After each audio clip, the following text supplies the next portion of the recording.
Hi everyone, it's David here from Beyond the Kingdoms, and welcome to Travel Tip Tuesdays. Every week on Tuesdays, I'll continue giving you my top tips when visiting the parks at Disney World and exploring other attractions in Central Florida. And today is about the basics, yet something very crucial: tickets. Purchasing tickets to Disney World has become much more complicated than it used to be, and it can feel like a complete minefield now. So today I'm here to help you out and give you 5 tips to know before purchasing tickets at Walt Disney World. So let's jump right in.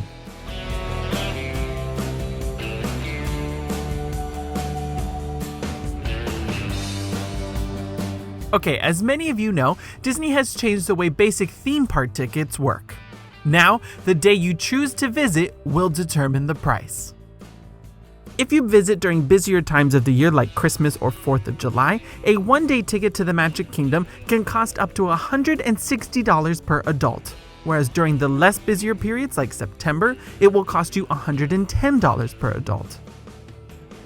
Initially, tiered pricing only affected one-day tickets, but now there's tiered pricing for multi-day tickets as well. Generally speaking, the more expensive days usually fall on holidays, and that means that there will be larger crowds. Cheaper days are usually less busy. This is Disney's way of controlling the crowd levels.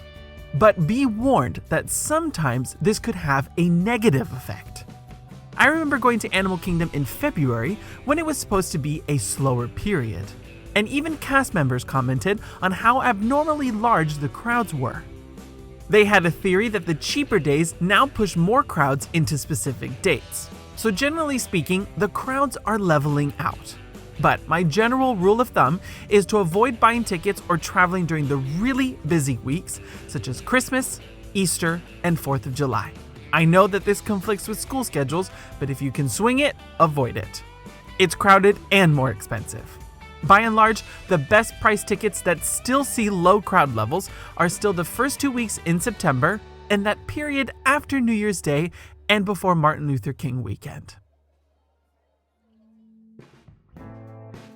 My next tip is also simple: know when to buy your tickets. And I specifically mean make sure you have tickets purchased before your FastPass window opens up. If you're staying off property and want to spread out paying your plane tickets, the deposit on the hotel, and the park tickets, leave purchasing tickets for last, at least 31 days before the first day of your trip. This will allow you to have your tickets linked to your account and be all ready to go to make FastPass reservations at that 30-day mark. Do not make the mistake of waiting till the day you arrive to buy your tickets. You'll waste valuable time at the park entrance. And you'll miss out on all the key attractions that have long standby lines, because they'll usually already be out of FastPass reservations. If you're staying at a Disney hotel, you may be purchasing a full package a year out from your trip, meaning that your tickets are already included and taken care of. But if for some reason you don't book a full package and reserve the hotel only, make sure you purchase your tickets at least 61 days before your trip. That way, at the 60-day mark, you'll be ready to go to make those FastPass reservations. Next, I want to focus on my fellow Floridians. If you live in the Sunshine State, never pay full price. At almost all times of the year, Florida residents can get some kind of deal. Right now, there's a great promo going on called the Get Your Ears On 3-day and 4-day ticket. You can get a 3-day ticket for an adult at $199. That comes out to roughly $66 a day. A great deal from the typical $100 mark for a single-day ticket. If you bump up to the 4-day version, the total is only $20 more at $219, meaning each day is valued at $55. And the best part of these Florida resident promos is that you usually have several months to use all 4 days. The tickets don't always have to be used consecutively. So, before I was a pass holder, I would get a similar 4-day ticket and use 2 days for one weekend, then go back a few months later to use the remaining 2 days. So always double check all the promotions going on. And remember that you can maneuver this so that you can make several trips to Disney in a single year. Okay, tip number 4 is when things start to get a little bit more complex and starting to look at special event tickets. If you're planning to go to the Halloween party or Christmas party at Magic Kingdom, they too have a tiered pricing structure. Here especially, the more expensive the date you choose will be the more crowded one. So this is similar to tip number 1 in that you should go for the cheaper days for obvious reasons. And always avoid the first party date because they tend to sell out with bloggers and press people attending the events. The good news is that special events like Disney After Hours or H2O Glow Nights at Typhoon Lagoon are the same price no matter what date you go. There is no tiered system here. But make sure you purchase before the day you attend because the at-gate ticket price will always be a couple of bucks more, and every bit counts, right? But my main tip with the event tickets is to consider the big picture. Let's say, for example, you purchase a 4-day ticket and plan on visiting one park per day. But then you might start to think that giving only one day to Magic Kingdom could be a bit of a challenge. It's really difficult to experience everything inside that park, even if you rope drop first thing in the morning. You can add a ticket like the Halloween party as a way to not only experience a fun event, but also to squeeze in a second day at the park. However, that will make the total amount you spend on tickets much more expensive. Adding an event on top of regular park tickets will usually add another $100 per person. It's always cheaper to simply add more days to your multi-day ticket than to add an event ticket. So really think about your expectations. Are you buying that special event ticket to simply get another day inside Magic Kingdom? Or are you really wanting to experience something new and different and celebrate something special? If you watch my tips video for all the special events, I will always tell you when the extra cost is worth it or not. But again, just remember the big picture. Finally, we get to tip number 5, and this deals with add-ons. When looking at ticket prices, you may ask yourself, should I add Park Hopper? What is Park Hopper Plus exactly? Okay, so the Park Hopper add-on feature simply allows you to visit multiple parks in one day. There are no limits. You can visit all 4 in a day if you really wanted to. Generally speaking, when you add the Park Hopper option to your ticket, you'll add roughly $20 a day. So, a 4-day base ticket with the Park Hopper will add $80 to the overall ticket for one person. And this is simply for you to have the ability to go from one park to another. Now, I may be alone on this, but I personally don't love to park hop that often. I feel that you can waste a lot of time traveling from one park to the next, and it can get a little bit stressful.